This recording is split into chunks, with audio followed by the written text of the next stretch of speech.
Всем добрый день. Меня зовут Алыптах Айталы. Я с Республики Саха-Якутия. И вам сегодня я расскажу, как пользоваться амулетами, в которых заложена душа с помощью духов и шамана Охтуахтуганит. Инструкция по пользованию амулетом. В них заложена душа, поэтому надо обращаться как к своему ребенку и человеку. Мы берем большой палец. С этой стороны здесь руны. Мы берем палец и прямо на руны по ходу солнца. Мы по ходу солнца двигаем палец. И если вы знаете имя амулета, вы называете имя амулета. И просите свои мечты, желания и бытовые вопросы, чтобы она помогла по бытовым вопросам, а также в здоровье. Вы можете также попросить.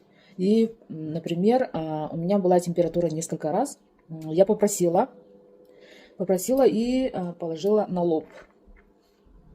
Через часик уже температура спала.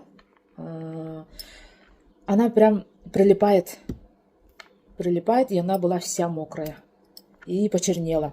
Амулет, когда работает и чистит, она темнеет.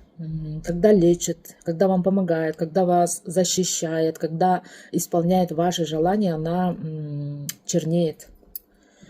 В основном чернеет с этой стороны. Когда вы кормите амулет, вы можете положить этой стороной вверх, и вы можете сюда капнуть там шоколадки, мед, пюре. Она вам может сказать во сне, чего она хочет, или он.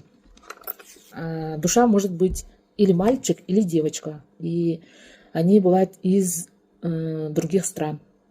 Например, египтянин, или турок, или русский, или молдаванин, или африканец.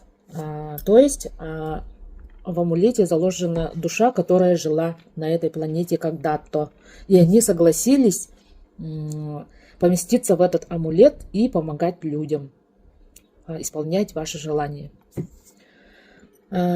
Спасибо за внимание. С вами была Алыптах Айталы. Всем пока.